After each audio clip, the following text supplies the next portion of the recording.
روى الإمام أبو داود في سننه عن أم المؤمنين عائشة رضي الله عنها قالت قال رسول الله صلى الله عليه وسلم إن المؤمن لا يدرك بحسن خلقه درجة الصائم القائم صححه الألباني۔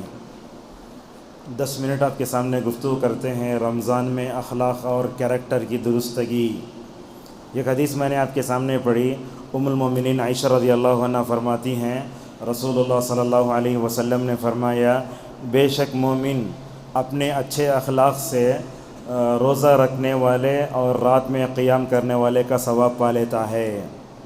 رمضان جب آتا ہے تو ہم دیکھتے ہیں عام رمضان میں ہمارے جو اخلاق ہوتے ہیں غیر رمضان میں ویسے ہی ہوتے ہیں۔ ہمارے اخلاق میں اور کیریکٹر میں کوئی تبدیلی آتی ہی نہیں ہے۔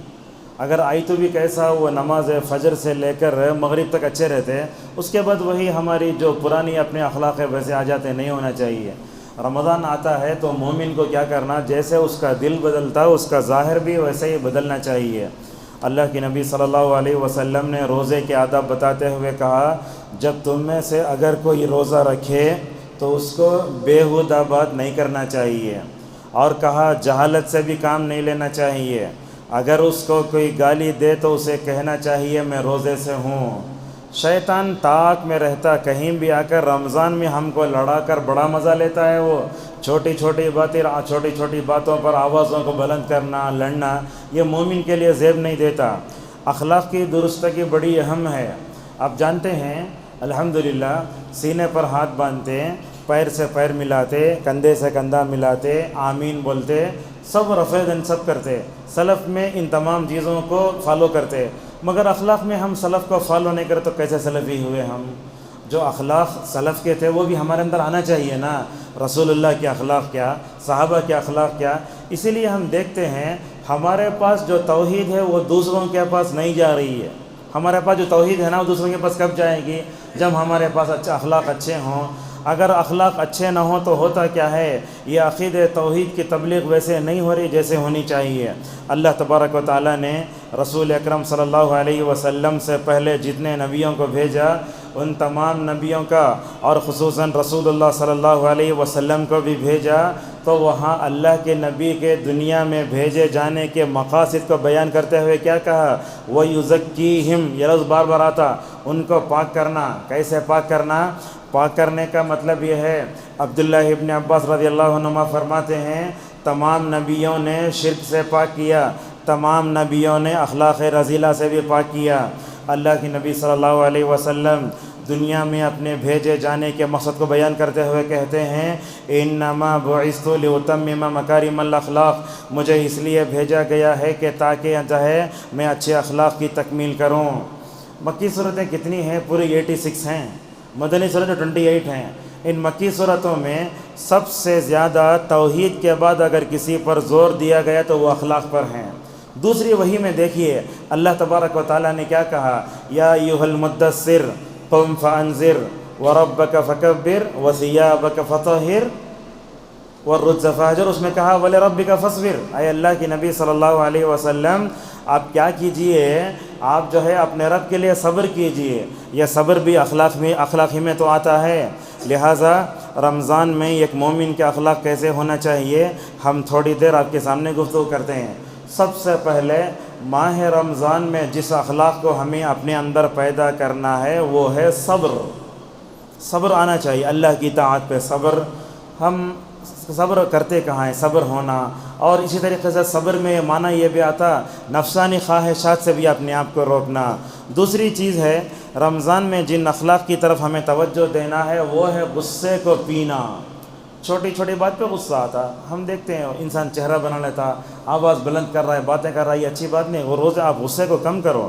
اللہ تبارک و تعالیٰ نے تو سورہ آل عمران میں کہا جو لوگ متقی ہوتے ہیں وہ اپنے غصے پر قابو پاتے ہیں۔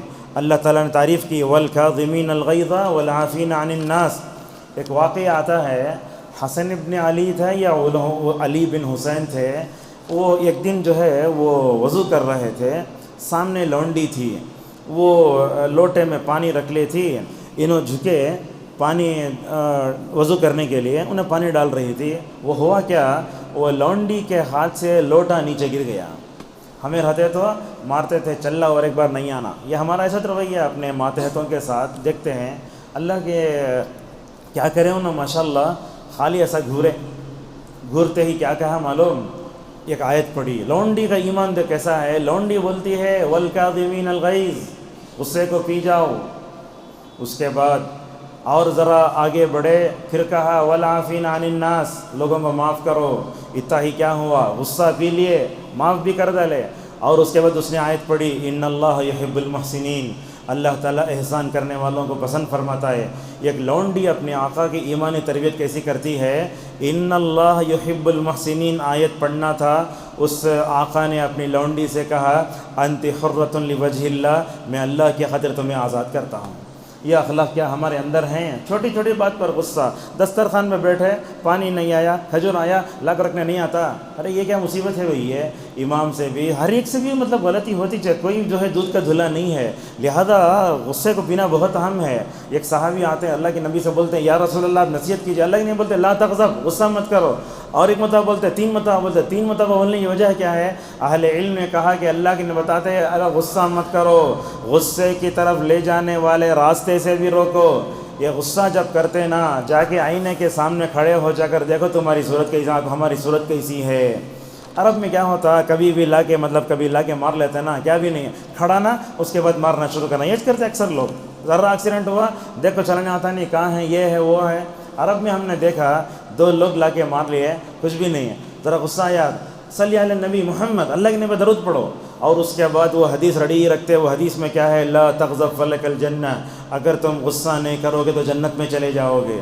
اور جو لوگ غصہ آتا ہے اس کو نافذ کرے بغیر پی لیتے نا، اللہ تعالیٰ کیا انعام دے گا دیکھو آخرت میں. ترمذی کی روایت آتی ہے، اللہ کے نبی صلی اللہ علیہ وسلم نے فرمایا جو آدمی غصے کو پی لیتا ہے حالانکہ اس کو نافذ کرنے کی طاقت رکھتا ہے، مار بھی سکتا، گالیاں بھی دے سکتا، جو چاہے کر سکتا، آپ نے فرمایا اللہ تعالیٰ ایسے غصے پینے والے کو قیامت کے دن سب کے سامنے لائے گا اور کہے گا جنت کی جس حور سے شادی کرنا ہو شادی کر لو. تو اس طریقے سے ہمیں ماہ رمضان میں مطلب غصے پر قابو پانا بہت ضروری ہے. اگر کوئی غصہ کا تو کیا بولنا، میں روزے سے ہوں. اللہ کے نبی نے 3 مرتبہ فرمایا میں روزے سے ہوں، میں روزے سے ہوں، میں روزوں سے ہوں، ذرا اپنا منہ بند کر لیں آپ. اس طریقے سے بولنا چاہیے. اسی طریقے سے رمضان میں جو ہمیں اخلاق اپنانا ہے، صلہ رحمی. پہلی صف میں نماز پڑھ رہے ہیں، بھائی سے بات نہیں کرتے. پہلی صف میں نماز پڑھتے، بہن سے تعلقات اچھے نہیں ہیں. پہلی صف میں نماز پڑھتے، ماں باپ سے کوئی تعلق نہیں ہے. فائدہ کیا ایسا کر کے؟ اللہ کے نبی تو فرماتے ہر پیر جمعرات کو اللہ کے پاس انسان کا عمل پیش کیا جاتا ہے، مگر جو آدمی اپنے بھائی کے لیے بغض دعوت رکھتا اس کا وہ عمل پیش نہیں کیا جاتا. لہٰذا مومن وہ ہوتا ہے رمضان میں اللہ کا حق ادا کر رہا ہے، روزہ رکھ رہا ہے، تہجد پڑھ رہا ہے، حق ادا کر رہا ہے، لیکن ساتھ میں صلہ رحمی بہت ضروری ہے. لہٰذا توڑے ہوئے رشتوں کو جوڑنے کی کوشش کرو. کبھی کیا بھی نہیں، کھجور کا 200 روپے کا آتا نا، وہ لے کے دے کے بھیجو. واپس نہیں کرتے کون بھی رمضان میں. ایسا ہے کیا کون بھی روزہ رشتہ دار کٹ گئے ہوں، اگر کوئی دیکھ رہے واپس کیوں نہیں کرتے ایسا؟ لہٰذا افطار میں بلا لو، سحری میں بلا لو. اور رشتہ داری کے لیے سب سے اہم چیز ہے ان کے حق میں ہمیشہ دعا کرنا.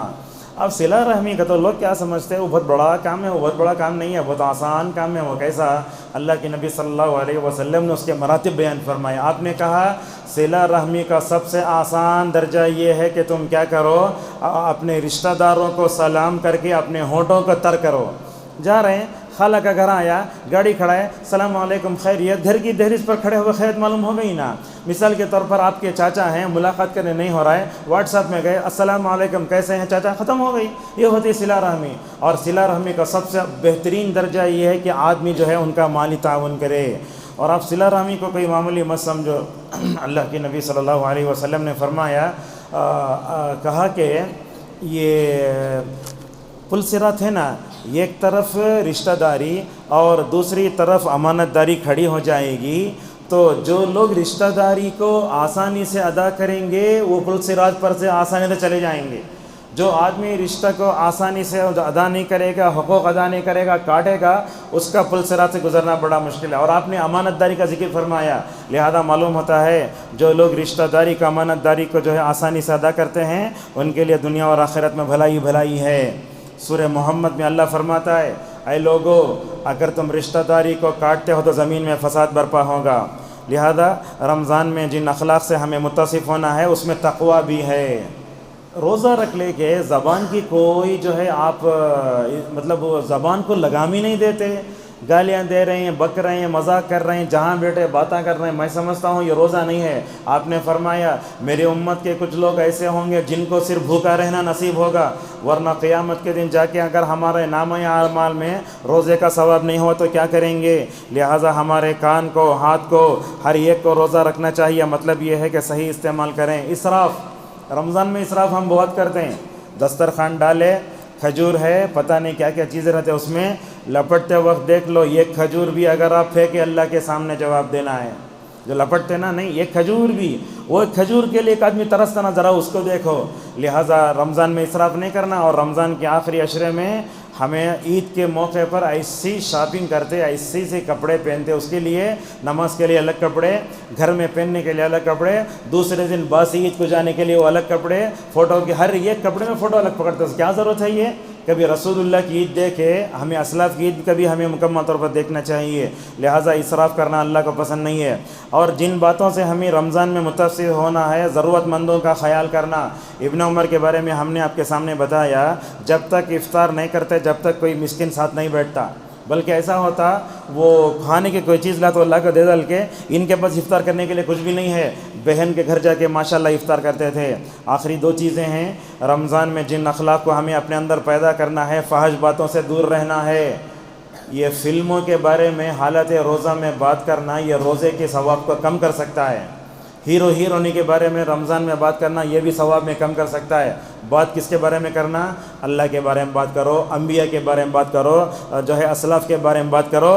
لہٰذا فحش گوئی، جھوٹ بات، غیبت، چغل خوری، جاہلی عادتیں کبھی ایسے نہیں کرنا چاہیے۔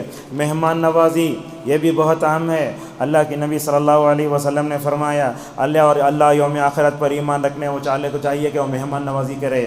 عرب جتنا مہمان نوازی کرتے دنیا کی کوئی قوم مہمان نوازی نہیں کر سکتی۔ آپ کبھی مکہ مدینے میں ایک رمضان دیکھ کر آ جاؤ۔ الحمدللہ مدینے میں 5 رمضان گزارنے کا اتفاق ملا مجھے۔ ضرورت کو جا رہے ہیں، وضو کرنے بھی نہیں دیتا، ایسا ہاتھ میں ہاتھ ڈال لے کہ محمد محمد تعال تعال مانا آؤ ہمارا افطار کرو۔ وہاں سے پکڑتا، کہاں سے؟ وضو کرنے کی جگہ سے دسترخوان پہ لا کے بٹھانے تک چھوڑتا نہیں انہیں۔ یہ اخلاق ہمارے اندر ہیں؟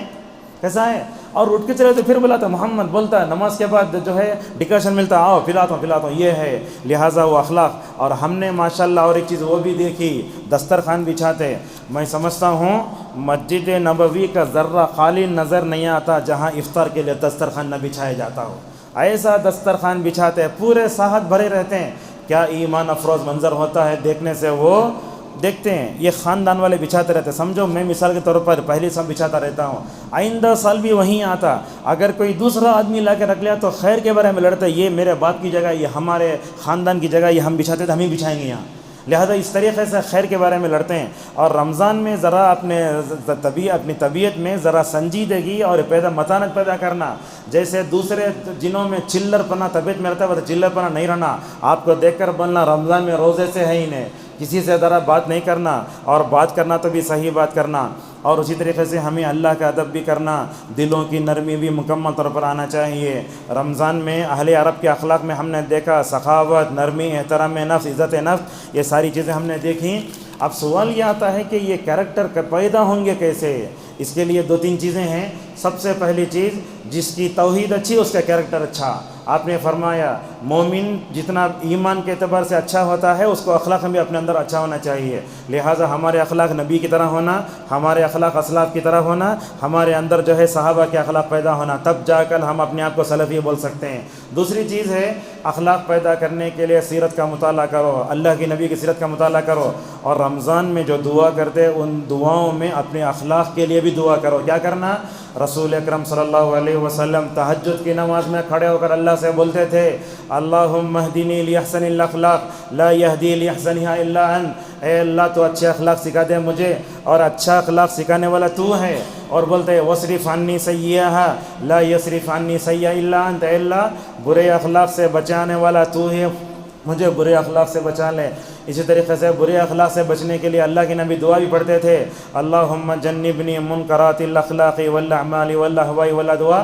تو بولنے کا مطلب یہ ہے، رمضان میں ماشاءاللہ ہم ہر چیز کر لیتے، تو رمضان میں ایک کام یہ کیجئے کہ اپنے اخلاق کو سدھاریے، اپنے بچوں کو بھی اخلاق سکھائیے اور اپنی بیوی کو بھی اخلاق سکھائیے۔